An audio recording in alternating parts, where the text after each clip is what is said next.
नमस्कार बच्चों, आज का हमारा विषय है अपठित पद्यांश।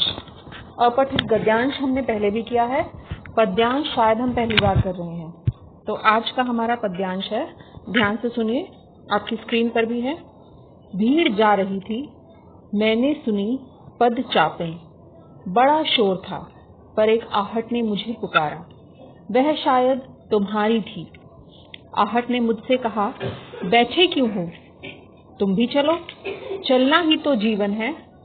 तब मैं अकेलेपन के कुंठाओं के जालों को तोड़कर हो गया खड़ा, और अब विश्वास है मुझे, मैं कुछ बनूंगा, मैं कुछ कर गुजरूंगा, किंतु अपनी मुट्ठी भर योग्यताओं के बल पर नहीं, तुम्हारे विश्वास के बल पर, तुम्हारी आशाओं के बल पर, तुम्हारी शुभकामनाओं के बल पर। मेरे मित्र, शायद यह साथ रहे न रहे हमेशा, मैं जानता हूँ रह भी नहीं सकता, पड़ेगा बिछुड़ना, जाना पड़ेगा दूर, फिर भी मेरे साथ रहेगी तुम्हारी स्मृति, जो देती रहेगी मुझे सहारा, नव उत्साह। और मैं जब भी बढ़ाऊंगा कदम किसी सफलता की ओर, तो मेरा हृदय अवश्य कहेगा एक बात, धन्यवाद मित्र, धन्यवाद मित्र, धन्यवाद। तो बच्चों, ये है हमारा आज का पद। अब इसमें शायद ही ऐसा कोई शब्द होगा जिसका अर्थ आपको ना पता हो। भीड़ जा रही थी, मैंने सुनी पद चापें। पद चापें पैरों के चलने की जो आवाज है उसे कहेंगे पदचाप।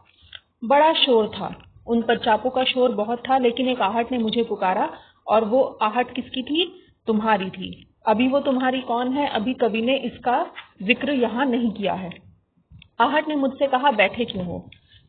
तो वो जो आवाज थी, वो जो आहट थी, उसने कवि से पूछा कि तुम भी क्यों बैठे हो? सब चल रहे हैं तो तुम भी चलो, चलना ही तो जीवन है। यदि गतिमान रहोगे तभी जीवित हो, इस बात का निश्चय होगा। तब मैं अर्थात कवि अकेलेपन के, जो अभी तक अकेलेपन की समस्या से जूझ रहा था, और यह आजकल की एक बहुत बड़ी समस्या है बच्चों, अकेलापन, कुंठाओं के जालों को तोड़कर। अपनी व्यक्तिगत समस्याएं कुंठाओं का कुछ दिनों बाद रूप ले लेती हैं, तो अपनी व्यक्तिगत समस्याएं हमें किसी से साझा करनी चाहिए। तो कवि के साथ भी वही समस्या है, वो अकेलेपन से और कुंठाओं के जालों से निकलकर, तोड़कर खड़ा हो गया जब उसे उस आहट ने पुकारा। और अब कवि को विश्वास है कि उस पुकार के बाद कवि में एक आत्मविश्वास भर गया है, और वह कहता है कि मैं कुछ बनूंगा। उसने मुझे आवाज दी है, उस आहट ने, तो अब मेरे अंदर आत्मविश्वास आ गया है, और अब मैं अवश्य कुछ बनूंगा और मैं कुछ कर गुजरूंगा, अर्थात मैं अवश्य ही कुछ कर जाऊंगा, किंतु अपनी मुट्ठी भर योग्यताओं के बल पर नहीं।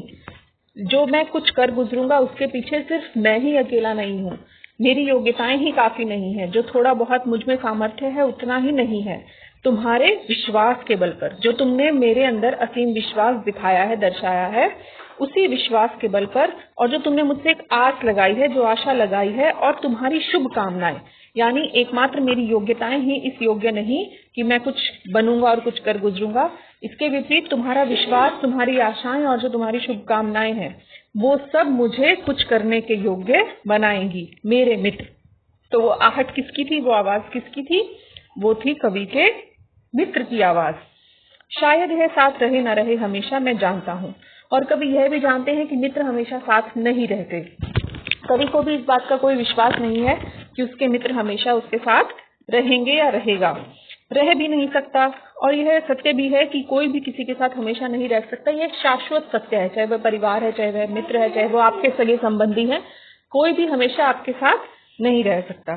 पड़ेगा बिछुड़ना, जाना पड़ेगा दूर, लेकिन यह मित्र के संबंध में है, तो वह मित्र को कहता है कि तुम भी हमेशा मेरे साथ नहीं रहोगे, यह बात मैं जानता हूँ, तुम्हें भी बिछुड़ना पड़ेगा, मुझसे दूर जाना पड़ेगा, फिर भी मेरे साथ रहेगी तुम्हारी स्मृति, लेकिन जो तुम्हारी यादें हैं वो हमेशा मेरे साथ रहेंगी, जो देती रहेंगी मुझे सहारा, और तुम्हारी यादें मुझे एक अवलंब देती रहेंगी, एक सहारा देती रहेंगी।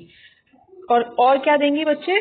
नव उत्साह, एक नया उत्साह प्रदान करेंगी तुम्हारी स्मृति। जैसे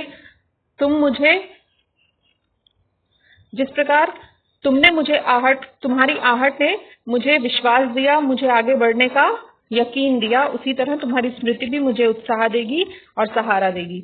और मैं जब भी बढ़ाऊंगा कदम किसी सफलता की ओर, जब मैं किसी भी कार्य को करने के लिए आगे बढ़ूंगा, किसी भी कार्य को सफल बनाने के लिए या अपनी व्यक्तिगत सफलता के लिए मैं आगे बढ़ूंगा, तब तुम्हारी स्मृति मुझे उत्साह देगी।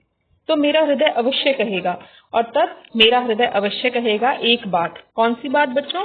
धन्यवाद मित्र, धन्यवाद मित्र, धन्यवाद। यहाँ धन्यवाद की पुनरावृत्ति की गई है ताकि शब्द से कवि कितना गंभीर है इस धन्यवाद के प्रति उसकी जानकारी हमें हो सके। तो ये थी बच्चों कविता। अब इस कविता पर आधारित मैं कुछ प्रश्न आपको दूंगी, उन प्रश्नों को आपने हल करना है और हल करके मुझे भेजना भी है।